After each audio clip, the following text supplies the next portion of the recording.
People assume that when an affair is discovered, it ends in a massive, screaming explosion.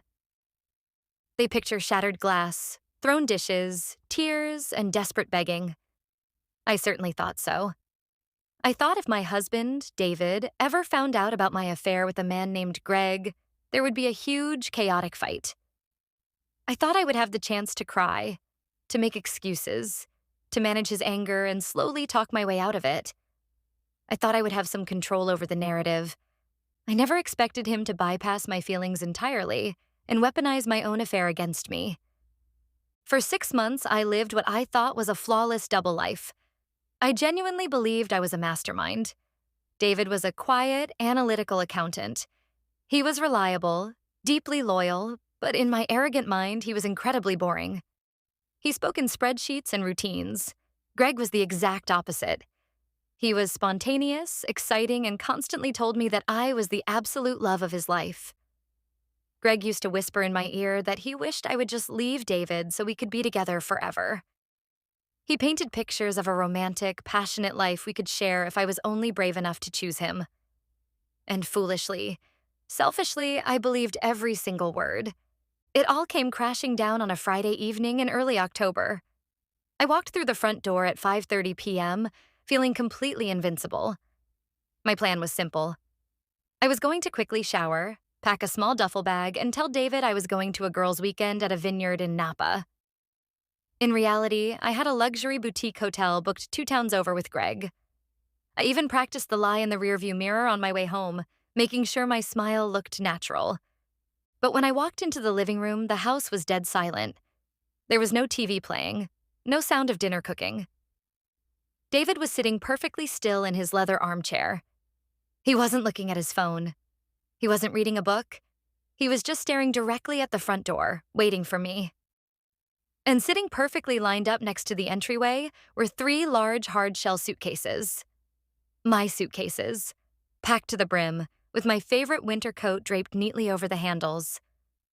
My heart gave a slight nervous flutter, but my arrogance told me I could still bluff my way through. I asked him if we were going somewhere, forcing a light, breezy laugh that echoed awkwardly in the quiet room. David didn't smile. He didn't even blink. He just looked at me with eyes so empty and clinical that they practically froze my blood. He told me he wasn't going anywhere, but I was. The air completely left my lungs. I froze in the middle of the foyer. I tried to play dumb. I tried to form a sentence, tried to ask what he meant or why my bags were out, but my throat completely closed up. David slowly leaned back in his chair and methodically began to dismantle my entire existence. He told me he had known about Greg for 3 months. He didn't yell. He spoke like he was reading a grocery list. He told me he knew about the hidden texts. He knew the name of the boutique hotel I had booked for tonight.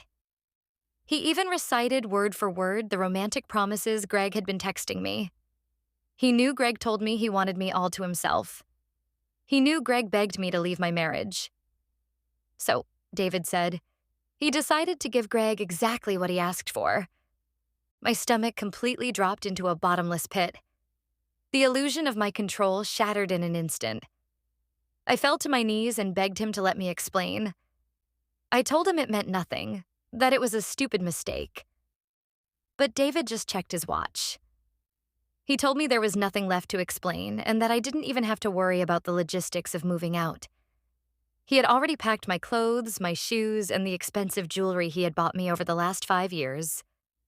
And then he delivered the final blow. He told me that 10 minutes ago he used my iPad to call Greg. The room started spinning so fast I had to put my hands on the floor to steady myself.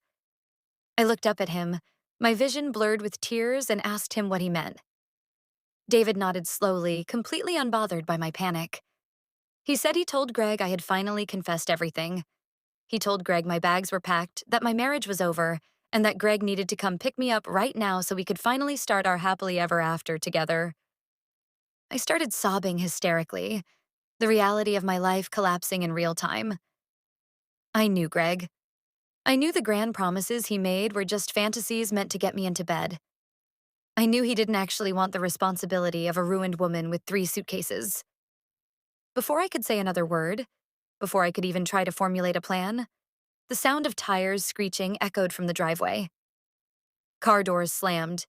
Heavy, frantic footsteps ran up our front walkway. David stood up, smoothed out his shirt, walked over to the front door, and pulled it wide open.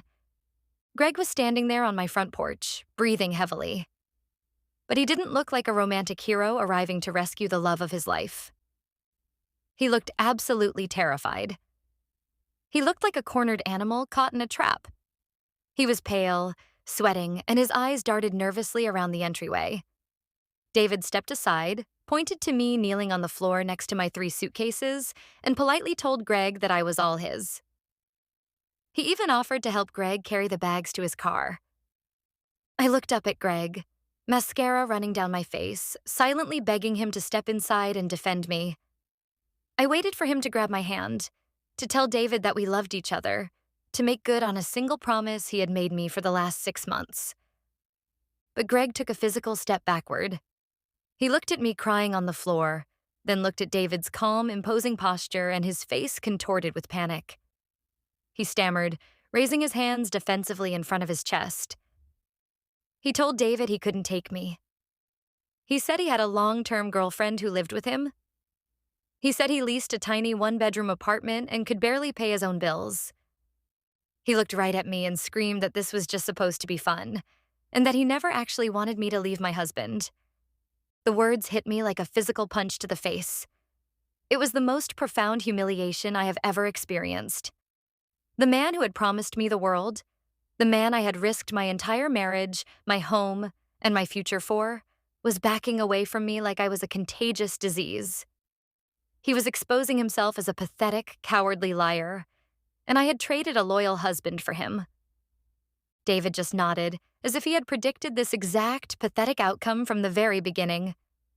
He looked at Greg and calmly stated that I didn't live in this house anymore, so he suggested Greg figure out where I was going to sleep tonight. Greg shook his head frantically. He yelled that he wasn't taking me and that this wasn't his problem. He actually turned his back on me, sprinted to his car, and peeled out of my driveway, leaving me completely abandoned. I collapsed onto my suitcases, sobbing uncontrollably into my hands. The silence of the neighborhood settling back in was deafening. I looked up at my husband, reaching my hand out, begging for any shred of mercy. I told him I had nowhere to go. David looked down at me. There was no anger in his eyes. There wasn't even sadness. Just total, absolute indifference. He looked at a bad investment he had finally liquidated. He said it looked like my lover didn't want me either. Then he stepped back inside, pulled the heavy front door shut, and I heard the deadbolt click into place, locking me out of my own life forever.